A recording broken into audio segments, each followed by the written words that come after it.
is a very scary energy happening here. People are waving flags. A lot of people look very delighted that this is happening. And as I'm sure people are on Twitter looking at this, what they really wanted was exactly what you just said, Anderson. They wanted to shut this down. That's an American flag that they have set on fire.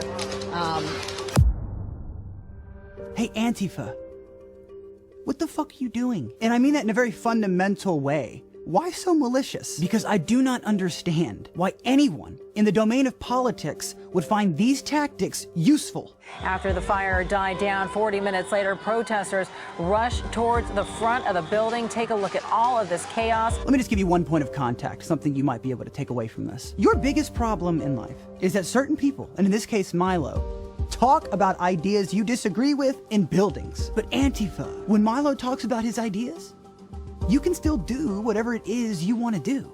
Him speaking does not infringe on you at all. If you don't like Milo, go somewhere else. But no, when Milo comes to town, you all gather together in masks, waving anarchy communist flags, assault people, and set shit on fire. You have forced a liberal like myself to now say something I always only heard come from the right. But in this context, I cannot think of any other explanation that more adequately describes you. You are all entitled, ungrateful pieces of shit. You need help. Stop fucking up our infrastructure. Stop spraying innocent girls in the face with mace. Stop assaulting people for no reason. I know you think you have morality on your side, but I have news for you. When you hit someone in the face, it does not matter what they happen to believe in. And it does not matter what an actor may say at a Golden Globes acceptance speech. Punch some people in the face when they seek to destroy the meat of the disenfranchised. If you punch someone you disagree with, you're the idiot. But even more so, you're weak. Do you know what the sign of a weak person is? Someone who cannot handle their emotions. We all know the psychology of a bully. The bully bullies because they're hurt and they don't know how to handle that hurt. So they lash out and start tantrums. And you are all one unified sect.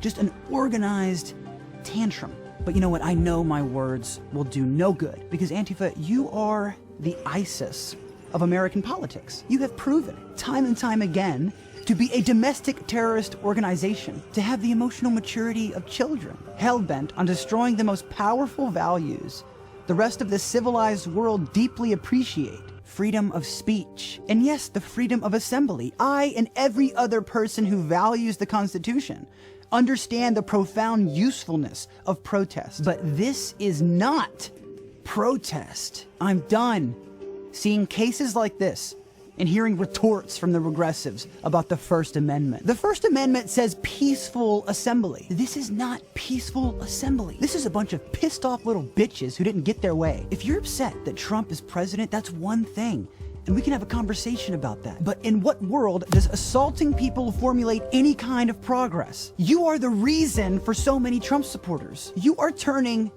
anti-Trumpers into Trumpers because no one likes you guys. You must realize that by behaving this way, you profoundly diminish any semblance of support anyone might have been willing to give you. You're all just an amalgam of the worst parts of what it means to be human. And the worst part is that you think you're the good guys. You think you have morality on your side. But Antifa, scrap anti from your name and just leave fascist, because your behavior is fascist. And if you disagree, let's talk about it. Oh, but wait. No, you guys don't talk at all. And when you do, it's merely obscenities and mindless drivel. You're social justice warriors on crack. Because SJWs do not listen to opposing points of view. They're religiously motivated by their postmodern doctrines. But you're even worse than that. You're the extremists. You've managed to take those absurd ideas and morph them into violent action. You are that which you so vehemently oppose. You are that thing that you hate. You're fascists. What's the first thing that gets tossed out when fascism gets implemented into a state? Freedom of speech. If you were to all get your way, and you did last night, the people who had ideas you happen to disagree with would not be able to express themselves. They would all have to shut up and just follow your lead. You have to be stopped. You're a plague. Well, I certainly have no intention bowing down to hysteria. So while you're looting and rioting over people talking in a building, I will be with the rest of the civilized world,